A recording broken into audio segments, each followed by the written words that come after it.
We should not abandon the principle of shared but differentiated responsibility.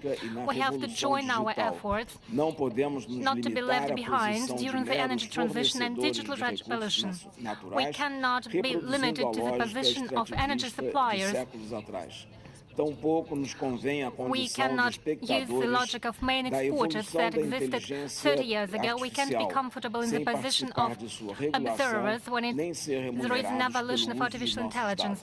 We need to participate in its regulation and get a fair compensation for the use of our data. The presidency of G20 has adopted a call for action in the reform of global governance that was supported by many countries present in this hall. Brazil considers a possibility of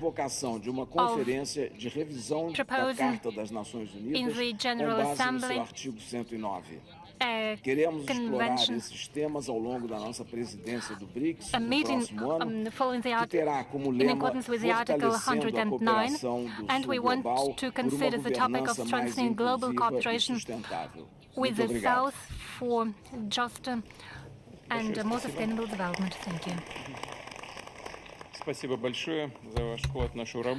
you so much. Thank you for your contribution. And now I give the floor to Minister of External Affairs of India. You have the floor, sir. Thank you. Your Excellency, President Vladimir Putin, Highnesses, Excellencies, friends. It is my honor to represent Prime Minister Narendra Modi at the Brics outreach segment. I convey his greetings to all of you. Let me join colleagues in thanking President Vladimir Putin for the excellent arrangements and the warm hospitality. Excellencies, we face the paradox that even as forces of change have advanced, some long-standing issues have only become more complex. On the one hand, there is the steady diversification of production and consumption. Nations that attained independence from colonialism have accelerated their development and socio-economic progress. New capabilities emerged, facilitating the harnessing of more talent.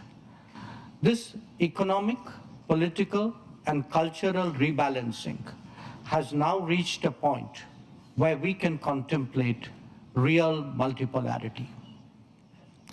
The BRICS itself is a statement of how profoundly the old order is changing. At the same time, many inequities of the past also continue. In fact, they have assumed new forms and manifestations. We see that in the access to developmental resources and modern technology and efficiencies. Let us also recognize that the benefits of globalization have been very uneven. Adding to all that, the COVID pandemic and multiple conflicts have aggravated the burdens borne by the global South. Concerns of health, food, and fuel security are particularly acute. The Summit of the Future underlined that the world is in real danger of falling significantly behind in realizing SDG targets. How do we reconcile this contradiction and ensure that the benefits of change reach those who are currently left behind? How do we create a more equitable global order? First, by strengthening and expanding platforms of an independent nature, and by widening the choices in different domains and minimizing undue reliance on those that can be leveraged. This is really where BRICS can make a difference for the global South. Second, by reforming established institutions and mechanisms, especially the UN Security Council in the permanent and the non-permanent categories. So too, the multilateral development banks, whose working procedures are just as outdated as that of the UN. India initiated an effort during its G20 presidency, and we are glad to see that Brazil is taking it forward. Third, by democratizing the global economy through creating more production hubs. The COVID experience is a sharp reminder of the need for more resilient, redundant, and shorter supply chains. For essential needs, every region legitimately aspires to create their own production capabilities. Fourth, by correcting distortions in global infrastructure that are a legacy from the colonial era, the world urgently needs more connectivity options that enhance logistics and mitigate risks. This must be a collective endeavor for common good with utmost respect for territorial integrity and sovereignty. And fifth, by sharing experiences and new initiatives. India's digital public infrastructure, its unified payment interface, the Gati Shakti infrastructure all hold a larger relevance. The International Solar Alliance, the Coalition for Disaster Resilient Infrastructure, the Global Biofuel Alliance, Mission Life, and the International Big Cat Alliance are similarly initiatives of common interest. As a first responder, be it for natural calamities, health emergencies, or economic crisis, we seek to do our fair share. Excellencies, addressing conflicts and tensions effectively is a particular need of the day.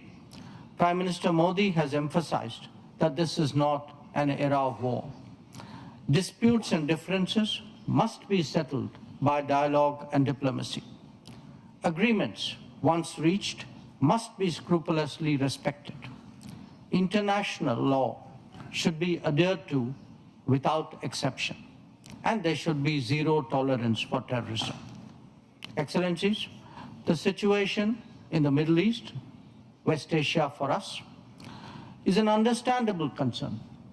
There is a widespread anxiety that the conflict would spread further in the region. Maritime trade has also been deeply affected. The human and material consequences of further escalation are truly serious. Any approach has to be fair and durable, leading to a two-state solution. Excellencies, we meet in difficult circumstances. The world must be prepared to think afresh on long-standing challenges. Our gathering is a message that we are indeed prepared to do so. I thank you for your attention.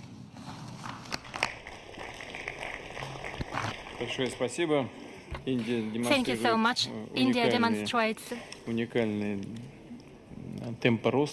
unique growth rate of 7.5% of GDP, and the population is growing by 10 million people annually.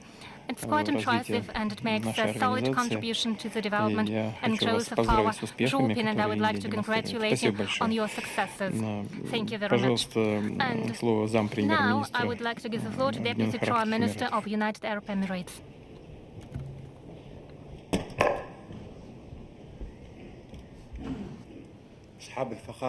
Excellencies, Majesties, Highness, ladies and gentlemen, Excellency President Vladimir Putin, the President of Federal Russia.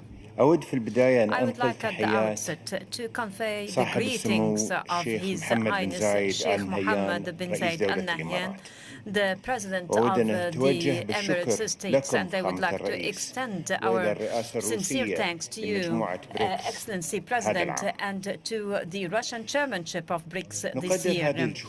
We value the efforts aiming at the enhancement of the international dialogue at a time we are in need of collective action facing the global challenges for a better world. Through the Russian chairmanship, a collective vision is embodied, reinforcing the Brics as a platform not only for resolving solutions, but drawing a future map for a better future for the world. BRICS is not only confined to economic cooperation, rather it is a model for an existing partnership based on multilateralism. Through this platform, our states can benefit from various expertise and achieve common progress. This is the base out of which the Emirate goes forward. It has always put international cooperation at the core of its policies.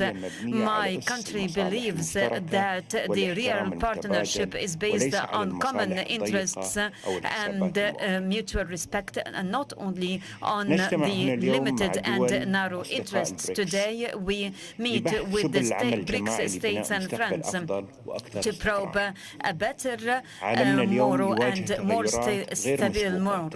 Our world is going through unprecedented circumstances affecting all countries, regardless of the size of their economies and their geographical position. The abrupt economic, whether in terms of the abrupt economic changes, climate change, and the aggravation of conflicts and the transition in energy, we are all required to find long-lasting constructive solutions. That is the essence of our cooperation within the framework of BRICS, which is committed to the UN Charter and the international legitimacy as a basis for international cooperation and multilateral action. Attainment of international peace and security is solidly guarantee building a global forefront for encountering our common challenges, and is capable to put an end to the sufferings of the population, civilians in the flashpoints and conflict areas, and to build prosperity. On this basis, we call for a permanent and immediate ceasefire in Gaza Strip and unconditional access of aid to all civilians, and to start a new political track based on the two-state solutions, and show respect with all international legitimate decisions. Also in Lebanon, we reiterate the sustainability of supporting international efforts for de-escalation and immediate ceasefire, as well as put an end to the Israeli aggression and the humanitarian crisis. And we strongly condemn the violations to the international decisions and the UN and Security Council resolutions.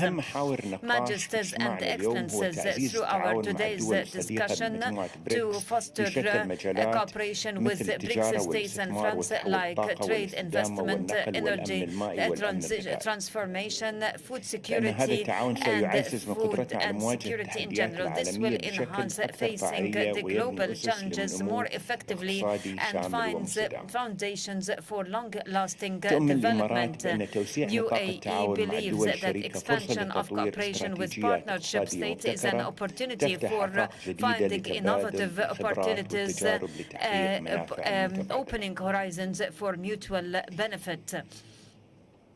In our today's world, multilateralism is not an option, yet a necessity. Challenges encountering us, economic, environmental, social, we cannot contend with by ourselves. However, multilateralism is the base of stability and growth. UAE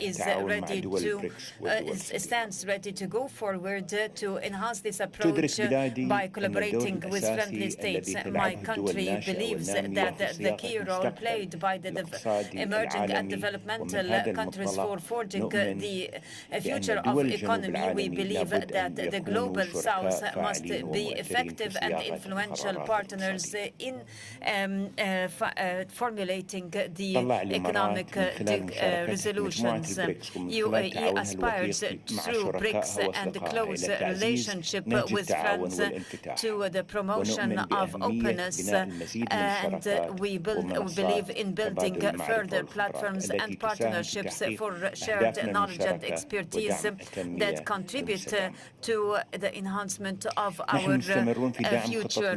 We proceed with the expansion and promoting, fostering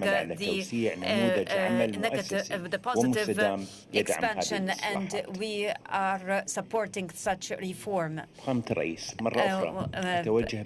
Excellency President, once again, I extend my sincere thanks to you and to Russia for the warm hospitality and the good organization. I hope the outcomes of our meetings would be a significant step to the fostering cooperation among the BRICS countries. Thank you.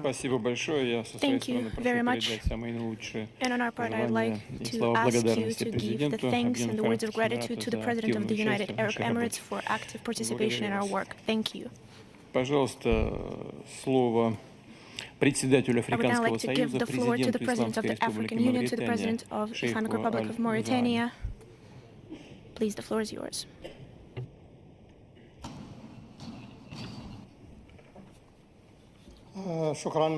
Thank you, Excellency President. Excellency President Vladimir Putin, President of Federal Russia, the Chairman of BRICS session, Majesties and Excellencies, Presidents of States and Governments, Heads of Delegations, ladies and gentlemen, at the outset I'm pleased to extend a sincere thanks to His Excellency President Vladimir Putin, President of Federal Russia, for his kind invitation to participating in the BRICS 16th Summit, held under the motto Multilateral Cooperation for the sake of security and fair development. We equally extend thanks for the superior due care and warm hospitality provided to us and to our delegation. I would like to express in my name and on behalf of the African Union our deep gratitude and commend to the BRICS grouping for the support given to the African continent and to the appreciated efforts exerted for gaining a permanent seat for the African Union in the G20. Excellencies, Highness and Majesties, ladies and gentlemen, the BRICS today forms one of the most significant platforms for upgrading multilateral cooperation, especially among the Global South. The gradual expansion of this grouping and the disparity of developmental levels between its states and the states seeking its membership express the conviction of the groupings in development and progress, as they are not merits limited to countries than others, rather right to all countries, regardless developmental disparities and contexts. Therefore, we should listen to them, respect their priorities and their basic developmental needs. Development can never be neither effective nor sustainable unless it is comprehensive and is firmly established on international solidarity and cooperation. This general principle is the foundation for our convergence in the African Union for attaining SDGs. This is our position in the African Union.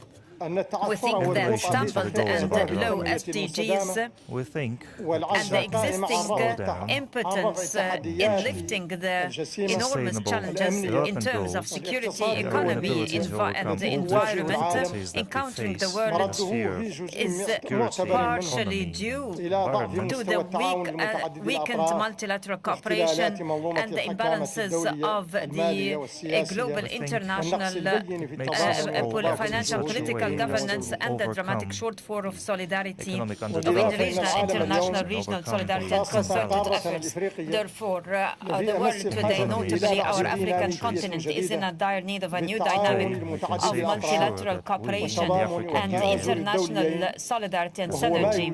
It is critically necessary to reformulate the rules of the international financial and political governance.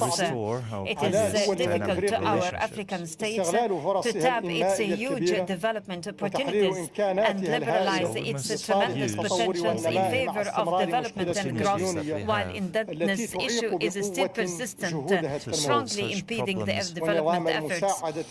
The development aid system proved its inability to achieving its aspired goals, in addition to the weak representation of the continent in multilateral financial institutions, which doesn't allow it to show respect to the international agenda of its urgent needs, notably related to infrastructure, reinforcing growth, technology transformation, enhancement of educational systems and new technologies. In the aggregate, a new chart for development must be put in place to be more flexible and sustainable and safeguard the countries, the least developing countries, easy access and fair access for financing customized to their priorities. Despite such revision, the reformulation of the rules of the international political governance is important for tackling the international peace and security. The international political governance in the current reformulation makes it more unfair and apply double standards dealing with the issues on the account of the vulnerable and least developed countries. Double standards while overlooking the humanitarian values explains today to the international community the necessity for halting what we are witnessing in terms of massacres and grotesque massacres in Palestine and Lebanon, as well as the weakened international solidarity and multilateral cooperation explains parts of our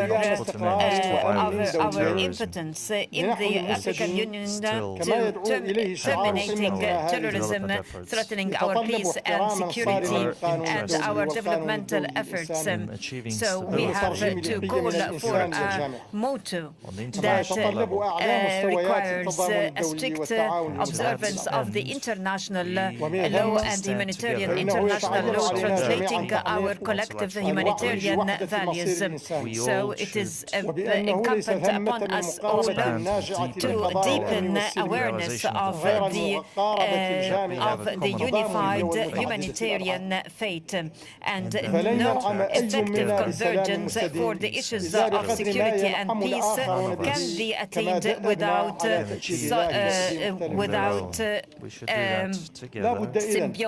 collective symbiosis of convergence.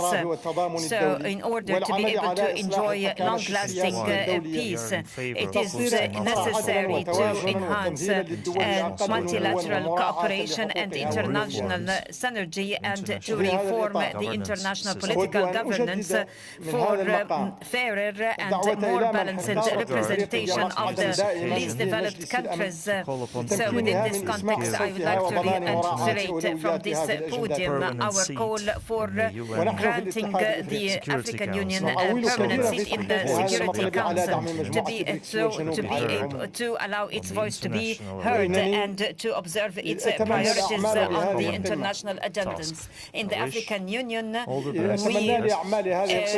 greatly rely on meeting this request, and we rely on the Brics support and the Global South support. I hope for the proceedings of this summit all the best, and I'm fully confident that its results would contribute to enhancement of cooperation. Thank you. Who Russia shares deep historic ties with. We wish you great success and thank you for the participation in our work. Thank you. I now give the floor to the President of Belarus, Alexander Lukashenko. Distinguished ladies and gentlemen, dear President Putin, I congratulate you on the successful presidency. It's very timely and highly effective. over historically short period of time, the organization became a point of attraction. It's with this organization that more and more countries choose to connect their point of view with a just world order. A world order where there are ensured rights of sovereign states without taking into account their size or military power, where they recognize the rights of each independently to choose their ideology of development and to lead their independent external policy. Brics is an organization of the future, and its potential could bring an end to the history of domination of the West, which proved its unworthiness of bearing the responsibility for the civilized development of international relations. Among the powers of BRICS, they have it in their powers to pass on the power to the progressive global majority. We fully share the BRICS philosophy. Belarus is ready to share their ideas and projects aimed at solving common human problems, and we're ready to become a full-fledged member of the organization. Belarus is traditionally a trustworthy partner. Our geographical location at the center of Europe, our experience and achievements allow us to say surely that Belarus will become an important piece of puzzle, building together the future of our organization. Participation of Belarus expands the borders of possibilities of the organization, making it more universal and comprehensive. Allow me to map out only a few areas where we could play an important role. First of all, security. Mutual respect, indivisible security, guarantees of countries' development without confrontations and clashes are the principles that should be at the basis of our new world order from our point of view. Secondly, sustainable development for most countries of the global majority, as well as for us. It is especially relevant, the task of mapping out sustainable, economically sufficient states at the lack of great natural resources, geographical or climatic advantages. Belarus is successful at that. We are prepared to share our historic experience, how to become stronger ourselves and make others stronger, how to stand against sanction pressure or colorful revolutions, how to preserve and multiply human potential, how to ensure high potential standards and a decent standards of life, how to use innovations and quickly use our technologies. Thirdly, this has already been mentioned before, fight against hunger, poverty, and the consequences of climate change. Belarus is one of the leading world exporters of mineral resources, of food, goods, of agricultural machinery, and new technologies. We bring our contribution to ensuring food security all over the world. We're ready to cooperate with our colleagues in the science field, in issues of adapting agriculture, produce towards climate change, as well as involving lands in the agricultural turnover. Fourth, humanitarian area. Belarusian education is highly estimated all over the world. Degrees in highly qualified positions are sought out by representatives of over 110 countries. An important part of the development of our sovereign state is a strong science school. Among our priorities are the energy technologies, nanomaterials, new energy sources, industry, biotechnologies, medicine, and the IT. Belarus has worked out a range of competitions in the aerospace area, and we're ready to contribute in releasing initiatives on creating satellite systems for Brics, as well as the upcoming consortium of the space exploration. We're ready to share our experience, our best practices. Dear friends, Belarus has a high level of cooperation and trustworthy relations with the absolute majority of the countries whose representatives are present here today. With most of them, we have a long-standing history of successful cooperation. And now we can add on our expertise on bilateral area with new integrations in this format. Minsk confirms full preparedness for full-fledged membership in this organization. I thank you for your attention. Mr. Lukashenko, thank you very much for your address. Belarus showcases great steps in development and economy and social sphere, and of course shares its responsibility in the work of our organization. Thank you very much. I now give the floor to the President of Laos, PDR, as well as the President in the ASEAN. Please, the floor is yours. Your Excellency Vladimir Putin, President of the Russian Federation, esteemed heads of state and government of Brics countries, ladies and gentlemen, it is a great honor and privilege to have been invited to the Brics Outreach Summit by His Excellency President Vladimir Putin, Chair of the 16th Brics Summit, which provides me with the opportunity to join the heads of state and government of Brics member countries and developing nations of the Global South here in this beautiful city of Kazan. Excellencies, the international community is currently grappling with numerous challenges, making it increasingly difficult to foresee how the global future will unfold.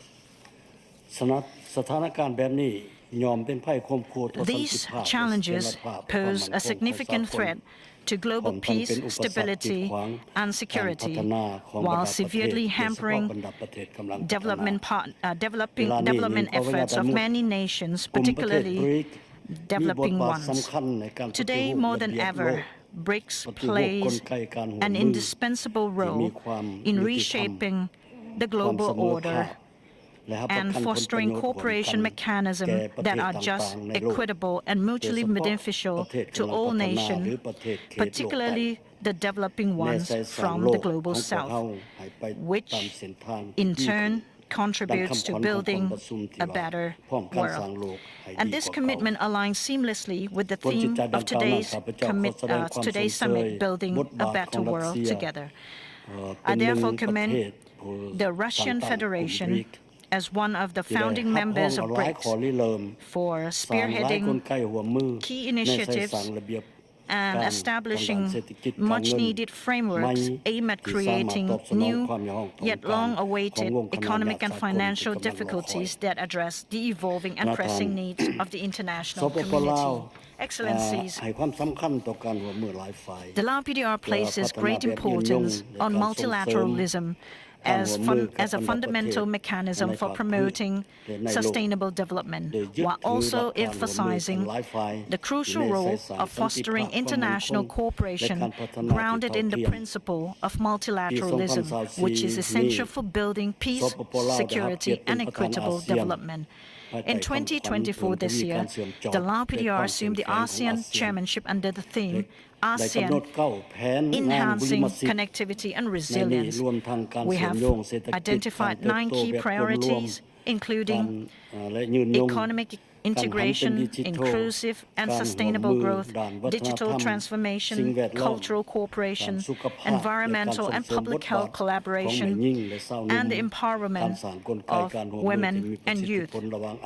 Additionally, we aim to build effective cooperation mechanism that will strengthen collaborations among ASEAN member states and with ASEAN dialogue partners, which also include BRICS member countries. And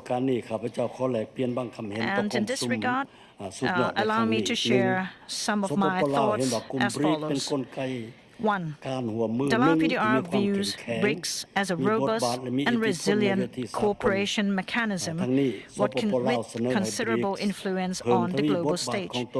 We therefore encourage BRICS to continue strengthening its leadership in guiding the world towards just and equitable development. 2. BRICS member countries and developing nations should deepen cooperation at all levels, both bilaterally and multilaterally, while fostering mutual support and assistance for the Global South.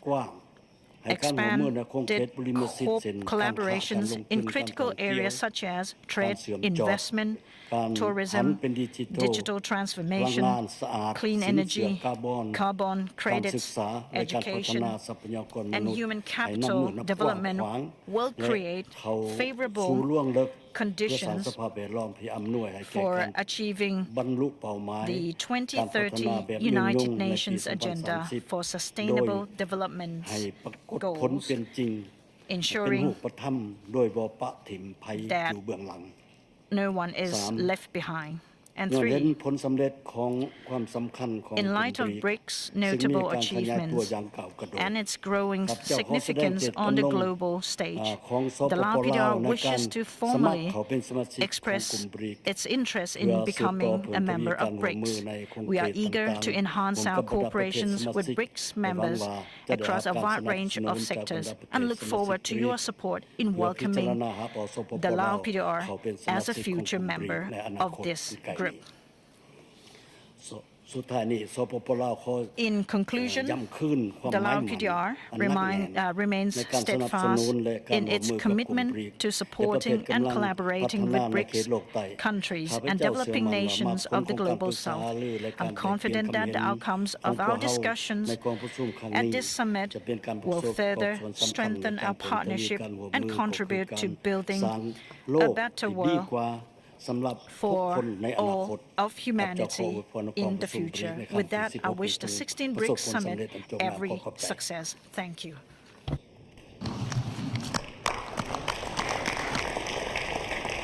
Thank you very much, Mr. President. Thank you for the participation, for active participation as a head of state and as the president of the ASEAN. Asia by and large and Southeastern Asia have been undergoing rapid development, and this is going to be a driver of our joint work and our participation and engagement in that region. I'd like to give the floor to President of Turkey, Mr. Recep Tayyip Erdogan.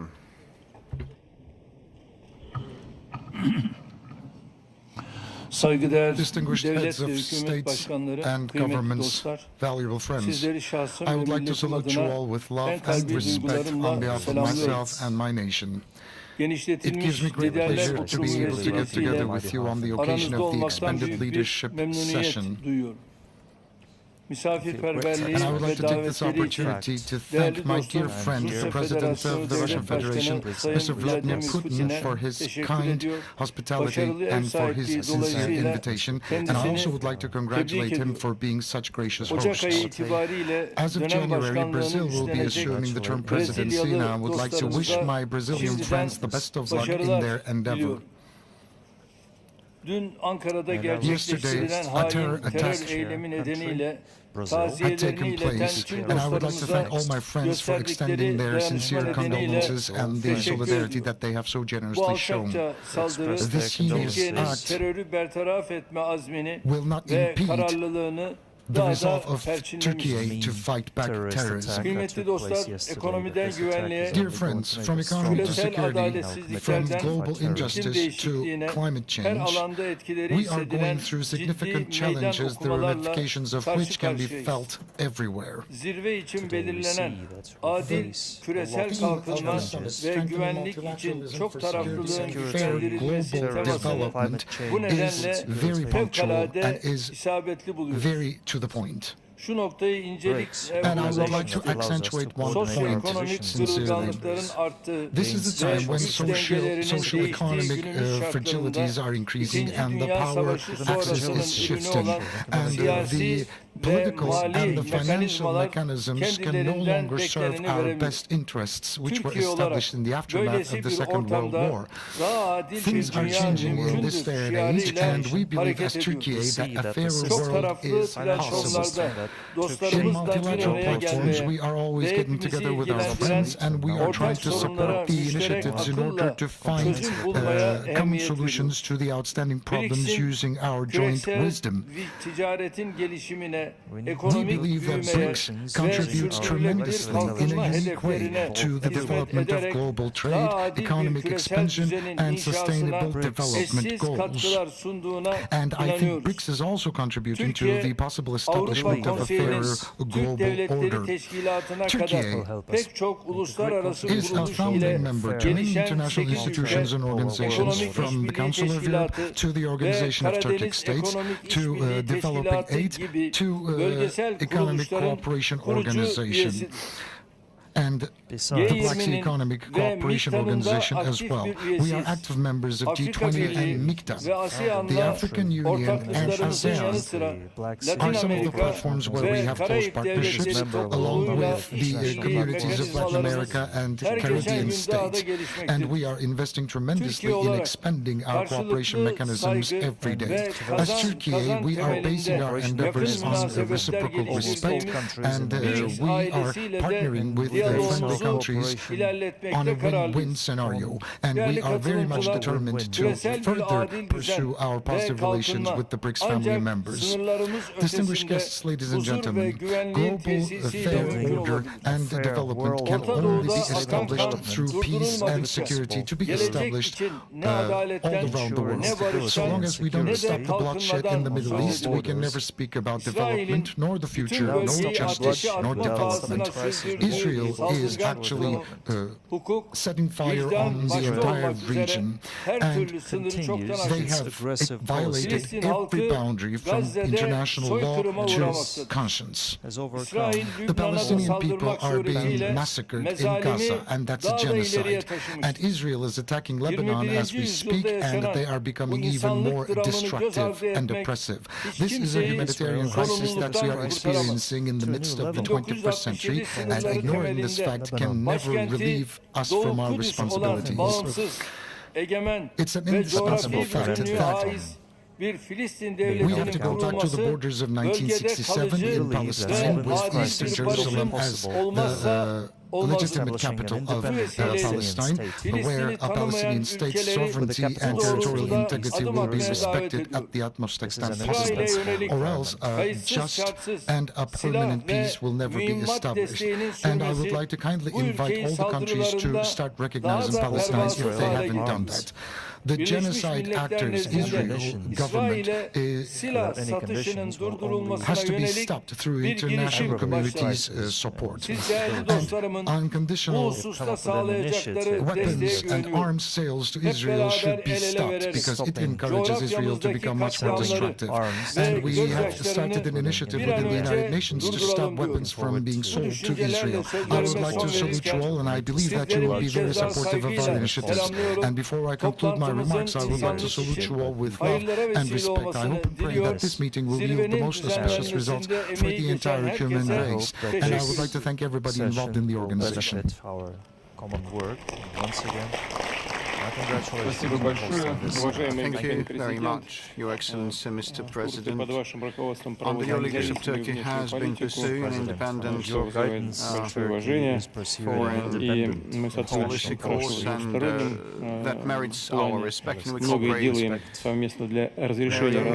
well bilaterally, doing a lot to resolve difficulties in the region, and I'm sure that Turkey's work within this entity will also be relevant. And I'd like to give the floor to President of Uzbekistan, Mr. Mirziyoyev, please. Distinguished heads of delegations, I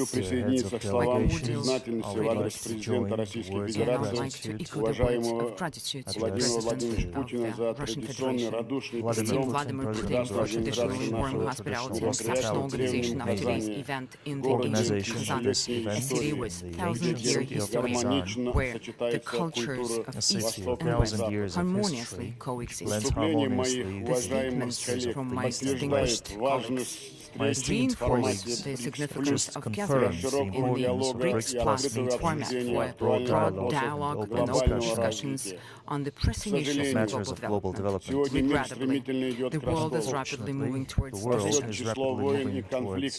Increasing number of wars and conflicts inflicting profound suffering, severe pain, and irreplaceable human losses.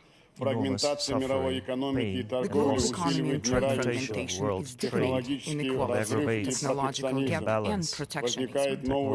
New barriers are emerging among nations. Under these conditions, BRICS, acting on the basis of the following principles: equality, non-alignment, mutual interest consideration, and respect for each nation's sovereignty and right to pursue its own developmental path, emerges as a reputable and dynamic formation for multifaceted cooperation and partnership. We are convinced that such a model of interaction can serve as a solid basis for shaping a new architecture for more equitable world, while preserving the central role of the United Nations. I endorse the calls for achieving global compromise through constructive dialogue, free from geopolitical rivalries, national egoism, and ideological prejudice. We believe that time has come to reform the world's governing institutions and expand a committed dialogue in the South-South and North-South sustained participants of the summit. During the productive Russian presidency, Uzbekistan actively participated in the BRICS Youth Summit, supported legal and parliamentary fora, a high-level security meeting, and other events. Today, we are committed to further actively enhance partnership ties with BRICS countries. We will be efficiently taking advantage of new opportunities which are opening as part of this formation. We share the fundamental commitment of BRICS countries to develop cooperation in order to overcome the challenges of worsening global inequality and facilitate the inclusive economic recovery. This refers primarily to supporting national programs of developing countries aimed at tackling acute social and environmental challenges, reducing poverty, narrowing the technological gap and modernization of infrastructure. Multilateral financial institutions must play an important role in this regard. Uzbekistan intends to establish close collaboration with the BRICS Development Bank to implement priority investment and social projects. We're also interested to expand practical cooperation in such areas as innovation, digital economy, green development, and energy. Barrier-free e-commerce. We intend to participate in joint projects of the BRICS Research Group on artificial intelligence to prevent possible risks and develop common management standards in this area. governance standards. We're ready to join the BRICS Competence Center and the United Nations Industrial Development Organization, which is being formed. In the And investment also, platform that has been as the discussed. Together with our proposed BRICS investment platform, platform, we're particularly interested in participating closely in in program expanding for transport training interconnection, specialists in the field of education. transcontinental corridors, And also, we intend to closely collaborate on strengthening transport connectivity, creating new transcontinental corridors, forming reliable logistics supply chain, and developing the coastal or coverage transportation. We'll also focus on ensuring food and energy security, healthcare, as well as overcoming the adverse effects of climate change. We welcome the development of business contacts with BRICS. We propose to consider the possibility of including all interested countries in BRICS Business Council. all interested countries in the BRICS Business Council. So for us, the priority remains in cooperation in BRICS space, are countering the threats and challenges of international terrorism. We must attack special focus, and we have to attach special focus to the prevention of radicalization and the spread of extremistic ideology, primarily among youth. Uzbekistan stands for broad cooperation, and we do share the concern regarding the escalating conflict in the Middle East. It is increasingly evolving into a potential flashpoint of global crisis involving neighboring countries and major world powers. We're heartbroken by unprecedented humanitarian catastrophes in Gaza and Lebanon. No political objectives can justify innocent civilian victims, casualties, especially children. Today, the immediate ceasefire and the delivery of emergency relief to all the victims are the paramount urgency. We believe that the only solution to the Israeli-Palestinian problem is a peaceful settlement of the conflict based on the two-state solution principle. When it comes to global and regional security, we cannot overlook the problem of Afghanistan. Our common task is not to isolate, but to help the people of Afghanistan and the de facto authorities of the country to address the pressing problems of socio-economic development, peace building, and prosperity. Distinguished participants of the summit, Uzbekistan is ready to engage in close and mutually beneficial cooperation with BRICS countries to achieve common goals of sustainable development. Thank you for your attention. Thank you very much, Your Excellency, Mr. President. Uzbekistan, under your leadership, has shown impressive pace of economic and democratical development. I'd like to also mention that the potential for further development, the room for development is huge. I would like to thank you for attending the events of the forum in the course of the year, and thank you, and we pay a lot of attention to the situation around Palestine. So I'd like to give the floor to the President of State of Palestine, Mr. Mahmoud Abbas. Thank you. In the name of Almighty God, Excellency President Vladimir Putin, President of Federal Russia, and the Chairman of the BRICS, leaders, presidents of BRICS, states, ladies and gentlemen, peace be upon you. His blessings about us. I would like at the outset to extend to Your Excellency and to the presidents of the BRICS with sincere thanks for the kind invitation extended to us to participating in the proceedings of this significant session for the fostering collaboration among BRICS states and the global South, which will allow us to expand and foster dialogue and collaboration in the fields of development, innovation, energy, culture, and international peace and security, and and to give impetus to resolving the current international and regional crises, at the top of which the Palestinian cause for building a better world. In this regard, we congratulate the countries newly joined the Brics, UAE, Egypt, Ethiopia, and Iran, for joining the Brics, which forms a strong indicator to the incremental role of the groupings and its great importance at the international level. We hope that you would accept Palestine's request for annexing to the grouping as soon as possible. The great development of Brics and the growing desire of other countries to joining the Brics reflects the urgent need for a international world much fairer and just, given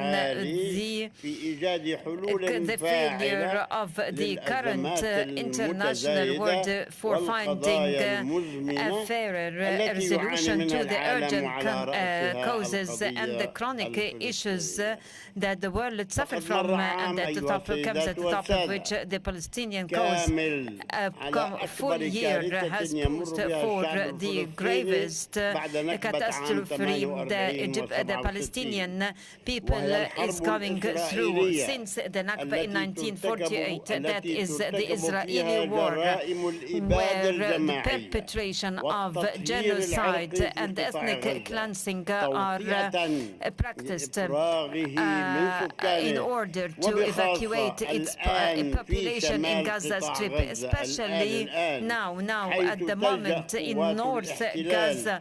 The occupation troops is turning the people into hunger, as well as aggressions by the occupation troops, as well as the terrorist settlers against the Gaza Strip, including the West Bank and East Jerusalem, overthrowing the resolution of the international resolutions. And to expand the conflict, the Israeli government decided to shut down the headquarters of UNRWA in the East Jerusalem and to seize its actions in the occupied Palestinian territories, which necessitates the international community to reject and condemn such a decision and force the Israeli government to withdraw their decision. Therefore, it has become an urgent need and immediate need for the putting into effect the Security Council resolution on immediate ceasefire and allow the runs of the humanitarian aid, as well as the full Israeli withdrawal from the Gaza Strip, and the Palestinian state would be fully incumbent for allowing the displaced to come back to their homes and start reconstruction works. Presidents and heads of delegates, this is the first test for after 67 years since the Nakba, homelessness and displacement and sufferings of the Palestinian people. It is a high time for putting an end to oppression and terminating the practices of using power and force. So we invite all the international states to put into effect the resolution of the General Assembly on the ruling of the international International Court of Justice to end the unlawful occupation of the Palestinian state and to have the East Jerusalem as its capital through 1 year as per the recommendation. So the sanctions must be imposed in case the Israeli doesn't abide by the resolutions and the rules, and to work with the United Nations. We call for holding a global or universal peace conference. We greatly rely on the Brics, which has a heavy weight in instilling the international peace and security. The presidents and leaders of delegates, the Palestinian state considers the principles on which the Brics is based an indispensable part of its policy that believes in justice and mutual respect and common prosperity, which also represent the aspirations of our population. We extend our thanks to the leaders of the Brics for their courageous and audacious stances in support of the Palestinian cause and the independence of Palestinian. We reiterate in this regard the Palestinian desire to be annexed to the Brics group and to reinforce collaboration and involvement with the Brics members. We stand ready to be committed to its goals and the activities and the practices of its groupings for the fulfillment of its activities and for the achieving a strategic partnership for a better future for humanity. Mr. President, I thank you for your statement. I wish all success to the groupings members. Thank you. Thank you so much, Mr. President. You noted the interaction between Brics and the Global South. It is one of our priorities. As for the Palestinian developments, unfortunately, the world sees a lot of armed conflicts. At our borders, we see the same case, to our great dissatisfaction. But the humanitarian catastrophe in Gaza takes special place, and what happens there resounds with aching heart with the global community, and we should spend our effort in changing this situation, building on the creation of the Palestinian state as foreseen by relevant resolutions of the United Nations, and these resolutions are to be implemented in full. Thank you so much for taking part in our today's session.